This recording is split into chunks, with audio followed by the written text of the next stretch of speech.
What's up, everybody? I'm back at Shane Satterfield on Invisible Walls on GameTrailers.com, bringing you episode 122 from our illustrious studios here in gorgeous Los Angeles, California. Santa Monica, California. Our crew is just rolling in from Gamescom, so we do have a small team today, but we do have a good team. And here to talk to you about the latest in gaming is Ryan Stevens. Yo. And the only person who made it back from Gamescom and made it into work, Miguel Lopez, hopefully with no nerd flu. Yeah, congratulations to me. we got Johnny flying to New York today. So. Oh boy. Yeah, that guy's crazy. If I was him, I'd go ballistic. He has to do it.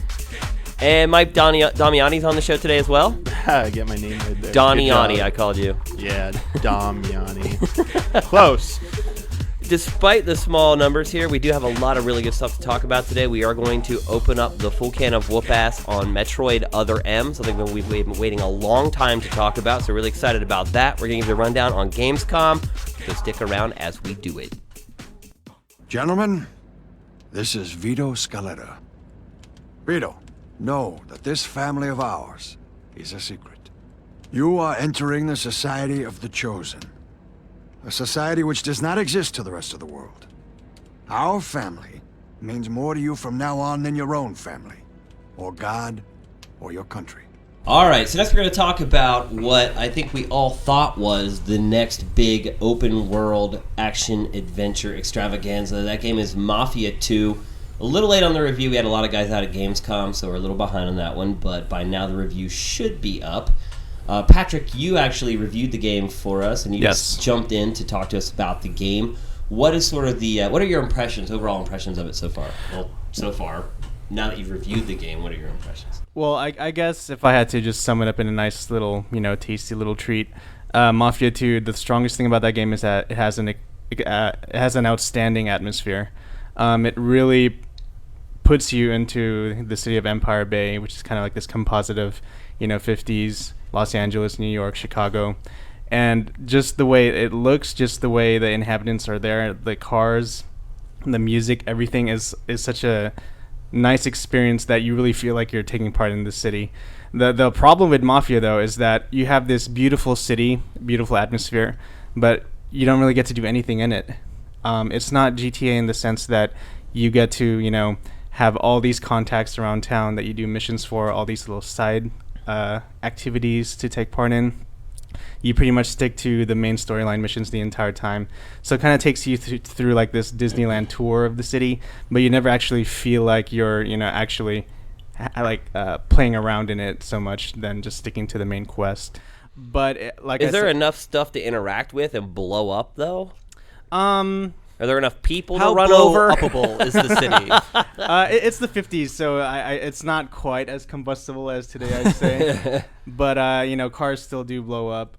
There are lots of missions where you see nice little explosions. There's actually one that I liked in particular where you had to exact revenge on these greasers who had, messed with your gang. So you go. You do a dance before you fight? No dance, no West Side Story, but you do get to roll up to their bar. And the entire mission is you just take the biggest machine gun you have and just tear into that bar. So that was kind of a cool little destructive moment.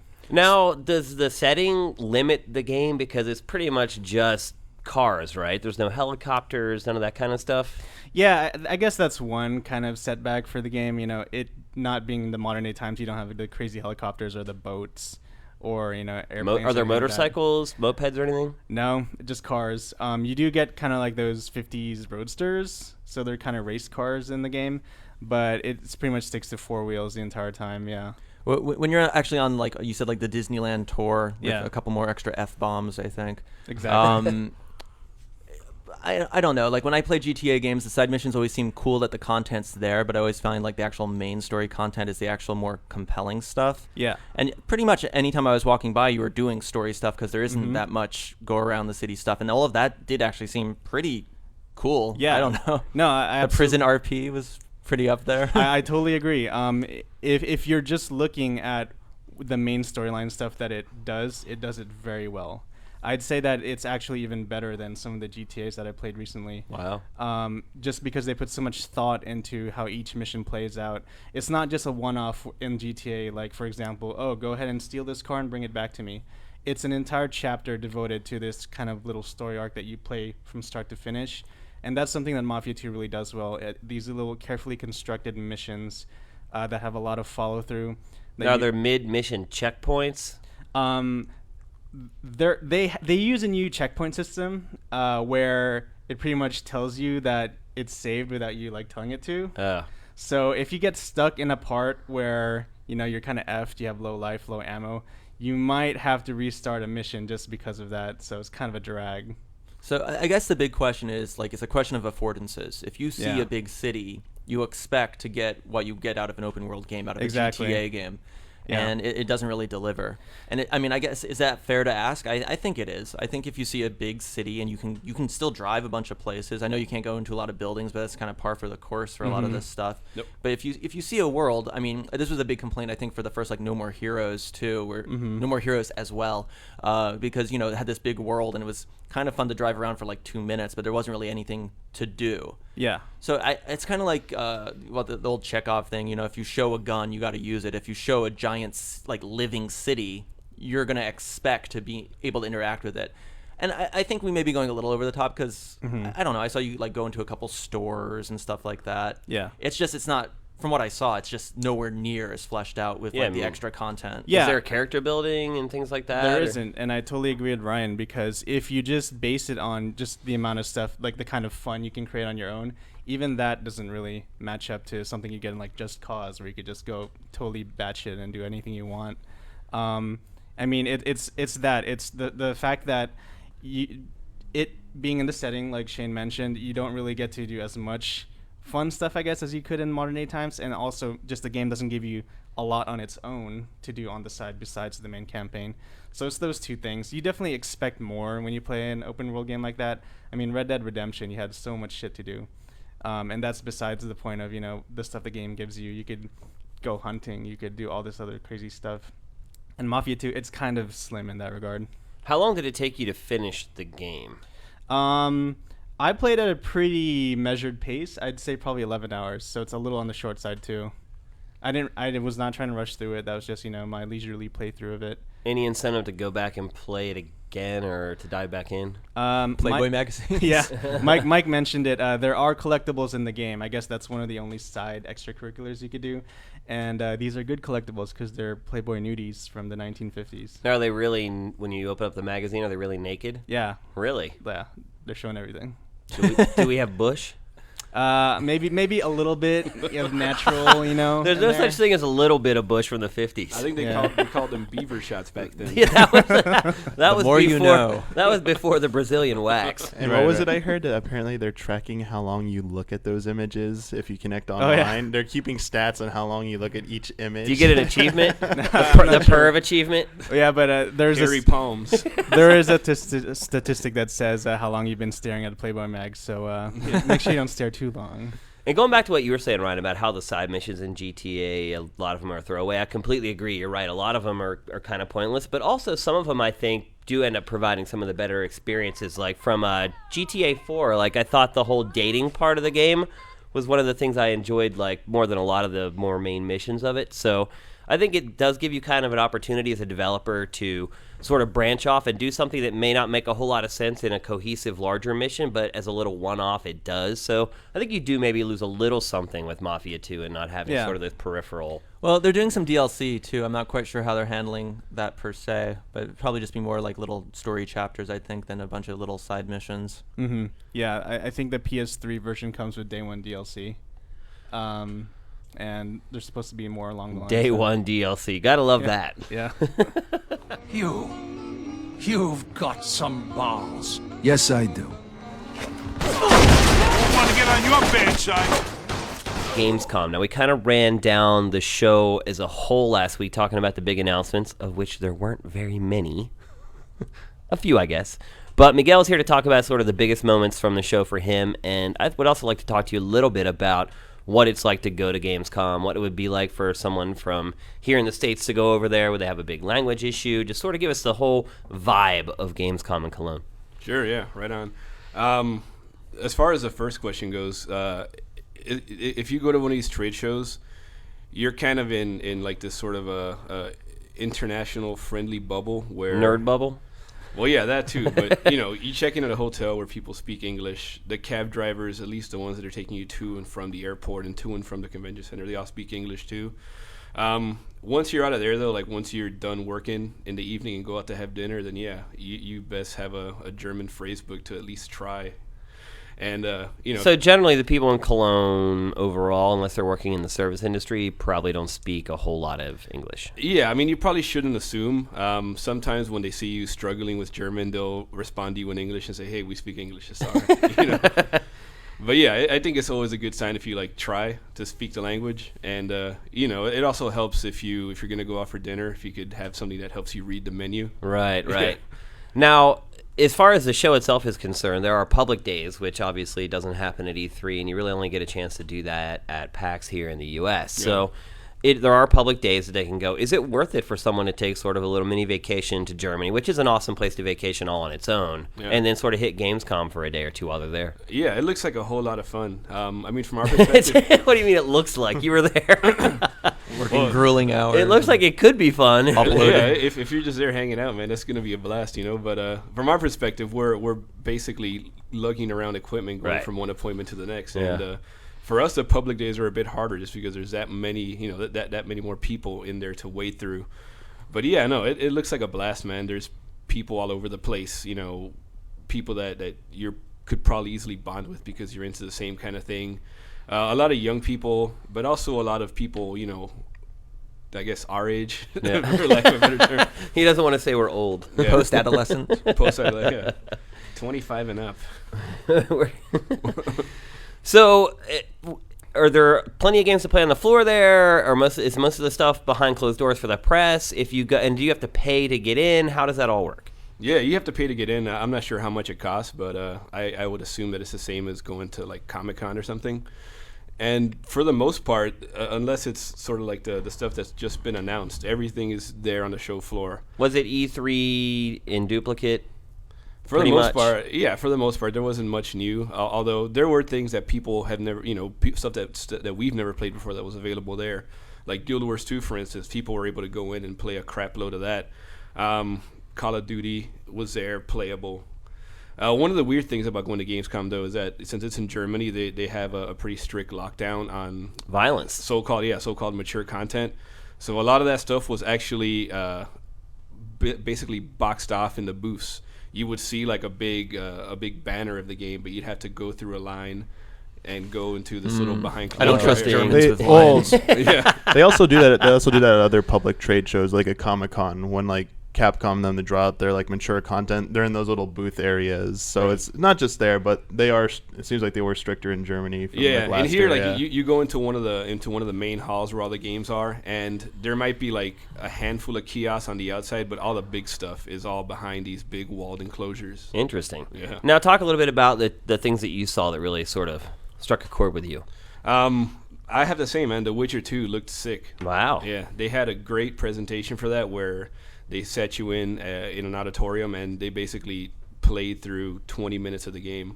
And which you kind of have to do for a game like that to really sort of understand how it's going to all play out. Yeah, absolutely. And they were particularly smart about what they showed.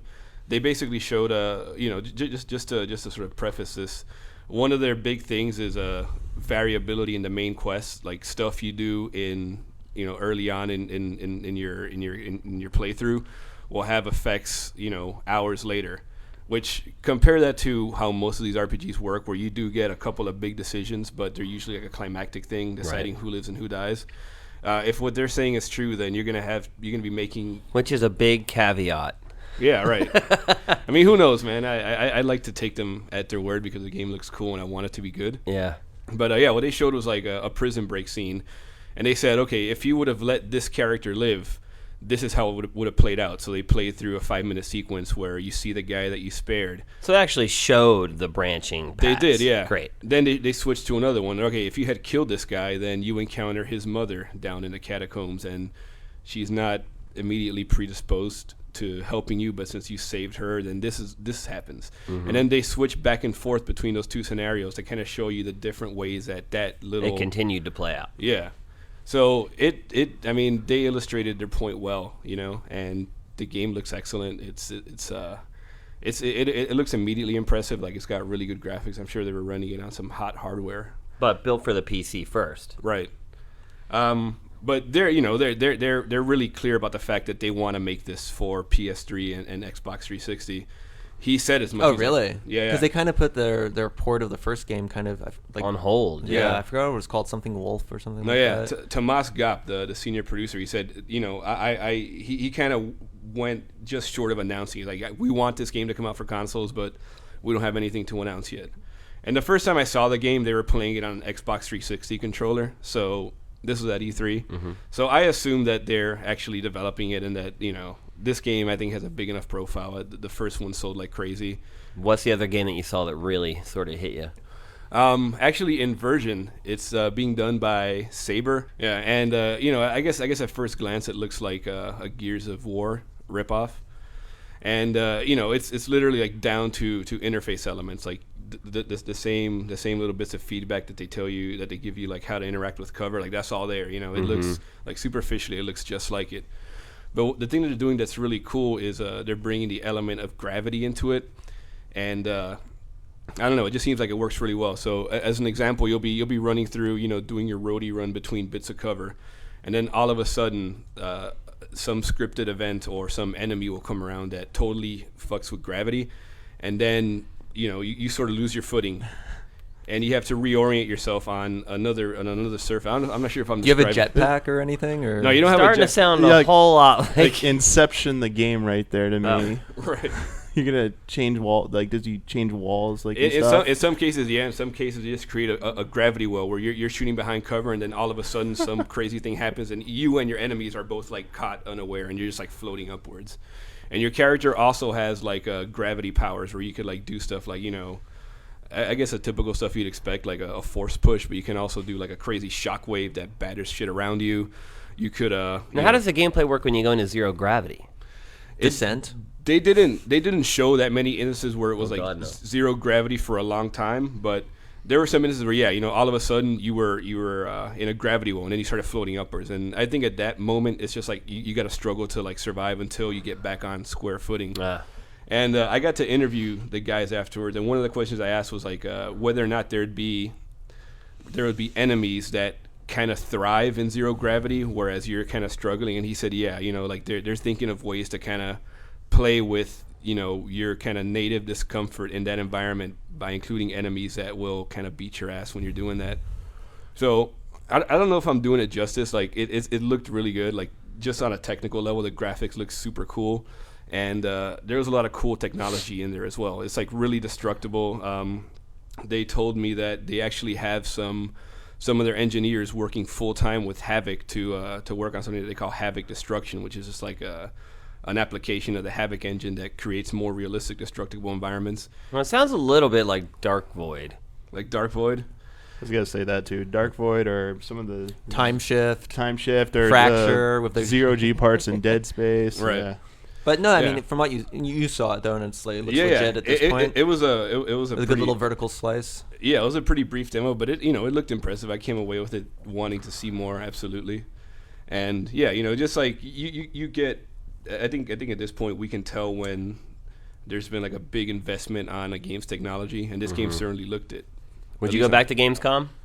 Oh yeah, absolutely. Yeah, I had a great time. It's a lot of hard work. You're there. You're basically putting in 16-hour days, You wake up the next day, and then you got to huff it. I think you end up, when you're working that show, you end up walking like 4 or 5 miles every day carrying. Because the convention's huge, right? Like even way bigger than E3. It's an enormous convention center. E3 actually seems compact and manageable compared to this place. Was it, like, I went last year, was there still kind of like a lot of space between things because the place was just so big? Yeah, like, absolutely. 1 million booths per hangar, but there's still so much like walkways between things. It's crazy how big it is. Yeah, and the press center where we kind of had our base of operations, that's like on the opposite end of the business center where all the private meetings took place. So there'd be times where your demo ended at 2:30, You had to run back to drop off tapes. Sorry. Yeah. And then, your next meeting is at 3 o'clock. So you have to like basically run from one end of the other, one end of the space to drop off your shit and then come back to your other. Yeah. Did you cut some weight in Germany? I hope so, man. I don't know. I ate a lot of garbage too, so maybe I came out of there broken even. But yeah, it was fun. Definitely go again. And 1, 2, 3. John, you are the most sexiest guy alive. All right, here we go. It's finally time to talk about Metroid Other M. Nintendo games are always kind of an anomaly because we rarely get a lot of access to them. We rarely get a chance to really talk about them before they come out. Our review is up, so we kind of have our official word out there, but I think we want to go maybe a little bit more in depth in our review here in this discussion. Now, Ryan, myself, and Damiani have all played the game for extensive amounts. At this point, I would say I've scratched the surface. Okay. So Ryan is just getting started. Damiani and I have both dove in head first. First of all, what's your overall impression? Are you guys disappointed in the game? Are you surprised with how good the game is? Mike, why don't you start? He just rolled his eyes. That's I think someone else asked me that earlier too. And that's the exact reaction I gave them. They're like, that's all I needed to hear. I wasn't blown away by it, but I still enjoyed it. I still had a good time with it. I still I wanted to keep playing through it. So it's good Metroid. Now let's qualify this. You've actually played through the game twice. Okay, so I can talk about it. Yes, I've actually beaten it twice. So I did go through and play through it again, and I enjoyed it playing it a second time. That's a pretty good sign. So take that as what you will. That's all Damiani we're talking about. Also, to set the record straight, Damiani is a speedrunner. He's not for Metroid, though. Not for Metroid. The Guinness Book World Record holder for the Ocarina of Time. Yes, Zelda games. Zelda games. And no, I did not speedrun through this Metroid game. That's absurd. So you don't speedrun a game the first time you play it. But okay, getting back to it. Try though, right? The third person. No, I didn't try to speedrun it. Sequence breaking. Whatever. There's a part I was playing the game and Patrick came by. He's like, "Dude, you're just like speedrunning it right now." It's like he actually played Metroid. But I like the third-person parts. That's the classic Metroid. It's a good throwback to what Metroid was before Prime, and I like that part. I just wasn't digging the first-person parts of the game. Really? I coming from Prime and being able to move around and playing in first-person, it felt like being like cut off a bit from like that segment of the game, and it felt like it was just like an exploration tactic for looking around. And during the fights, it was like you're static, you stand still, you fire a missile. Yeah, I didn't like it. I didn't like that. It didn't feel as like it didn't match the action that you were getting from the third. It like brought things to a standstill for me. I'd agree with that. It changes the way you play the game completely. What I found when I first started playing, I was running around like a maniac, mashing like the beam. After you play it for about 30 minutes, you start to figure out, you go into a room and you stop. And then you start firing basically your beam, and the beam, the auto lock is so good that you can literally just stand there and just pretty much shoot most of the enemies in the room. Then what I would do after that is I would go into first person and I'd scope out the room. So I'd look for things that I could easily kill with my missiles before I go in and I start platforming and the bastard like tries to knock me off the platform. Now that said, after a while I actually got to where I enjoyed doing this. Maybe not quite as much as the Prime games. I'd agree with that. I don't like that you're a sitting duck while you shoot. Although I think they do kind of work that into the game a little bit, and they've balanced the game with that in mind, so to speak. But I think after a while, I did start to enjoy it. There's still the investigative element to it. There's no scanning, which I don't miss at all. Like I just felt like that was a tedious task that kind of pinged my innate urge to complete everything. And then ultimately at the end of the game, when I realized how much time I'd spent scanning everything, I was like, for who, for what? So I like that I'm still kind of doing investigating, although Ryan, I think there are these specific parts where they ask you to investigate. There's these parts where you're locked in first person, you can't proceed, and it becomes pixel hunting. And basically they ask you to survey a scene and find clues. And it completely stops the game. There's no clues at all as to where you're supposed to be looking. It's the worst aspect of like an old like LucasArts game or something. An old point-and-click game. Yeah, but there's just no like the first time it happened. There's like I thought maybe I couldn't go back into third person, so I thought there was just something kind of like off or something. And then one time I knew what I had to do, and I just could not find the magic pixel I needed to be locked in on. And I don't think I was the only one stuck there. Shame. No. I totally got stuck there. I looked around. I was like you. I was looking for any clues, and there aren't any. The worst part about the one thing that we both got stuck on was that the clues that they give you before they put you into it has nothing to do with what you're supposed to be looking for. They talk about how some creature did something to someone, so you're like, oh, well, maybe I'm supposed to be looking for tracks, or I'm supposed to be looking at the body. And it turns out you're supposed to be looking for something entirely different. So I think we're all in unanimous agreement that those segments of the game probably shouldn't have been put in at all. It just completely slows down otherwise what I think is a pretty well-paced game. Yeah, and like I said, I've only I played up until the fire environment starts, so not too far. It's weird having this mix mash of the first and third person. I feel like it's definitely fun. There's still the classic, like, I want to get those items, I want to get the energy tanks, I want to. And they tell you where all of them are, which is a little weird. But it's weird because it is 3 dimensions, even though it kind of has this 2D feel. I feel it's almost. It feels sparse to me. Like a lot of the rooms and architecture, it just feels very, very like they did kind of build it on like sort of a 2D plane and then kind of extruded it out. It never really feels like that busy with like the set pieces or something, where you went from Prime, and obviously Prime had a lot more of like these kind of like environments. Like I guess I've really a lot more detail in the environments. Yeah, here it just feels like I'm kind of in these little containers, and maybe there's a couple little raised sections, and every once in a while you go into like I've been calling it in my head the survival horror modes, where like kind of the camera comes in real close and you can't really do anything. You're a third person, you walk about half a mile an hour. Yeah, it's just kind of weird, like you're trying to like look in the men's room or something like that. Just a little weird. I'm still having fun with the game, but I feel like there's a lot of it's resting on a lot of like classic Metroid like game design tropes. And they're trying to fix it on this kind of gimmick between this first dimension, third dimension, and it's really cool when you point at the screen and it does swap over. It's like butter. It's a great piece of tech. It's just I just don't know how really relevant it is, and the auto aiming is.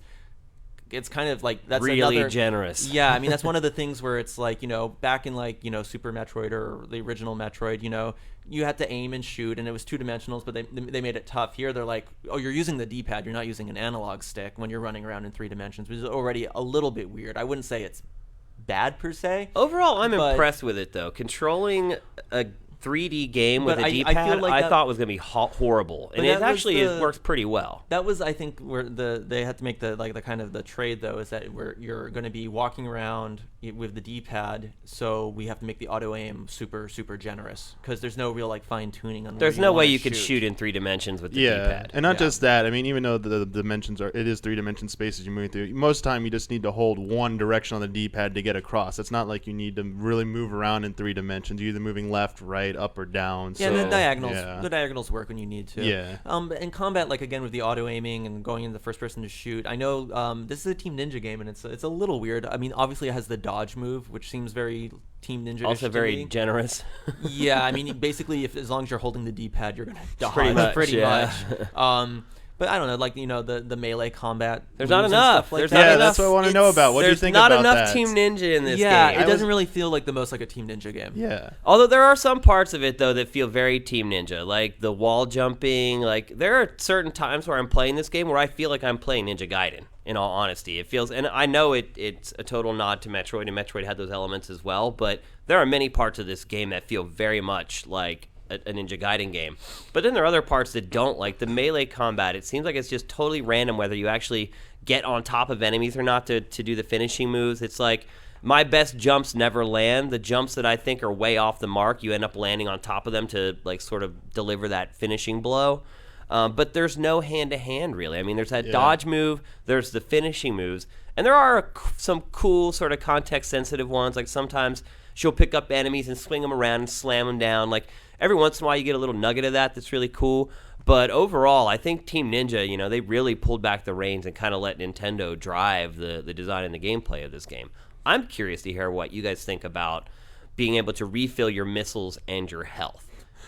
Just by they're like rebounding. Yeah, you basically just hold the Wii remote at the ceiling and hold the A button, and it'll refill both of them. Now, it doesn't work on your health until you're on your last energy tank, but it'll fill it all the way back up to 100. Well, it'll fill it up to initially 99. To 1 energy tank, and then you can expand how much it could fill up later down the road. Right. But the missiles you can fill up at any time. You fire 1 missile, you can stand there and replenish that 1 missile. So if you're like a Call of Duty addict where you got to reload smart, like you can play like that in Metroid. But they balance it out because you only pick up 1 missile expansion at a time, and it only gives you 1 instead of 5. For the missiles, I think it's and you can't fire missiles at will, really. Yeah, so. you have to be able to lock onto something in first person to fire a missile. But I think for the missiles, it's fine. But their save points are so often and they replenish everything anyway that I don't know if it was that necessary. The health thing, I think, is just generous to people to like make it reduces the difficulty to almost nil. But here's what I found enemies too. don't drop health anymore either. So, but here's what I found is like. I'll have, because you can't refill your health until it gets below a certain level, right? There's like a threshold, and then it'll start beeping, and then you can refill it. You can't refill it at any time, right? No, it has to be in that critical state right. before you can So do what it, I found is I'd finish a battle, my health would be just above that critical state. I'd intentionally get hit a couple times to get below the state so I could refill my health full. So you're kind of like gaming the system after a while. It just seems kind of meta-gaming the system. Yeah, it just seems kind of pointless after a while. It's kind of like in Eternal Darkness when you had to run around in circles to refill your health. After a while, you'd start looking for places where you could hide to like run in circles.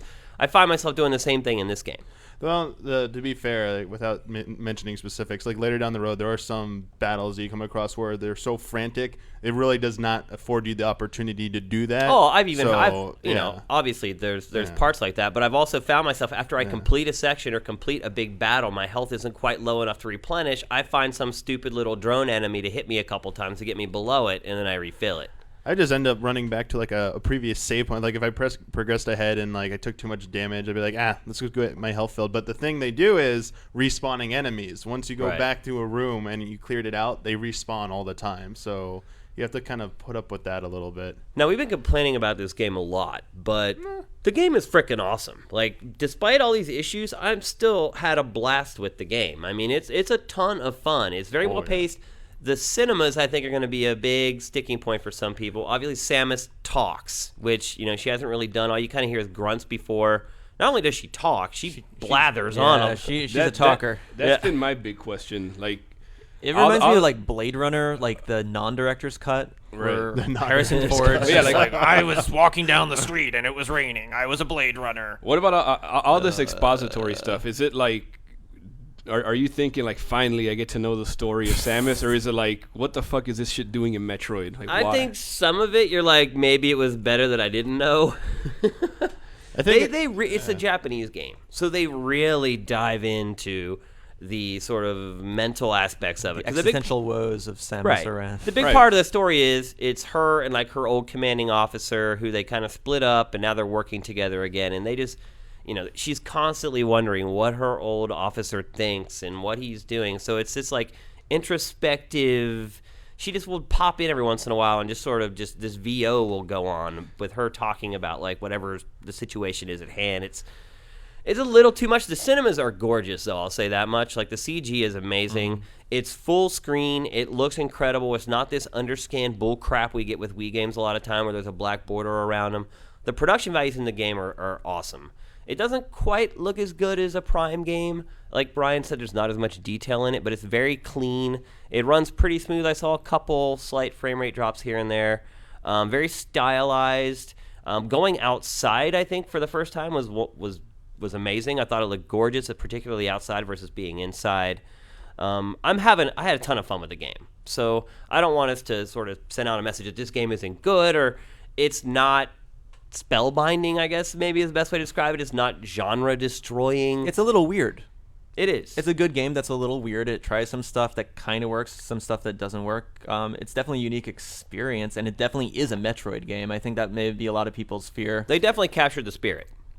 Yeah. The feeling of isolation isn't quite as intense. I guess the big debate is going to be, is this more like Super Metroid or more like Prime? And I would say it's probably more its own thing, really. I think it's actually kind of a perfect 50-50 split down the middle of those two games. And that sounds like something I'd be really into.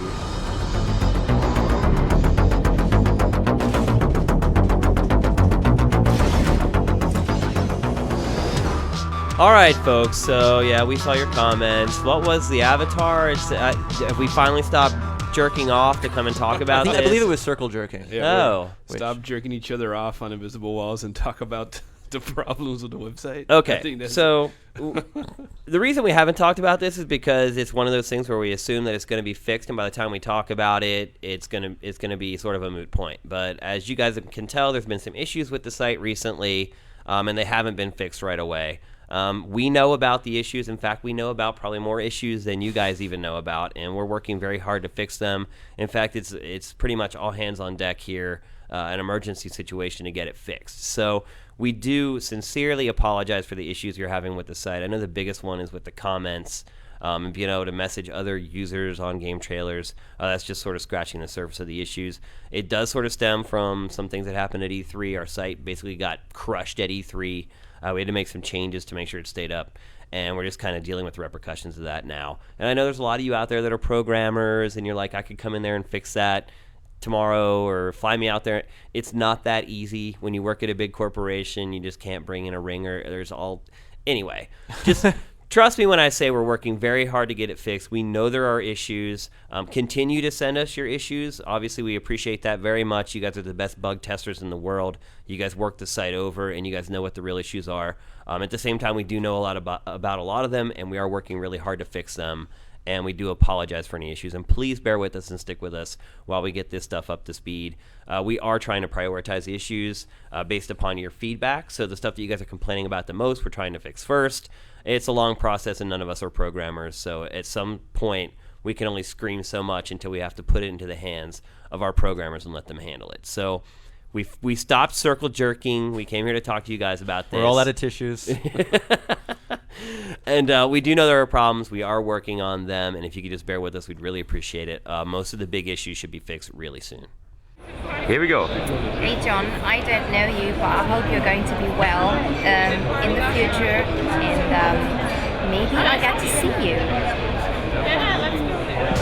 All right, that's going to do it for episode 122. I'm sorry I did not send a postcard whenever I was in Hawaii like I did when I was in Italy. However, I have supplied this photograph that shows you exactly what happens when pasty-skinned people like us go out into the sun for an hour. Literally. I don't think you realize how strong the sun is in a place like Hawaii when you get that close to the equator. I went out for an hour and I came back and I looked like I was going to die and I needed to go to the hospital. I didn't blister, but maybe I should have. So just a word for all you guys out there. Just stay on the couch. Stay inside. Don't go outside. The sun is way overrated. But thank you for watching. Thank you for listening. Invisible Walls episode 122 is up and out.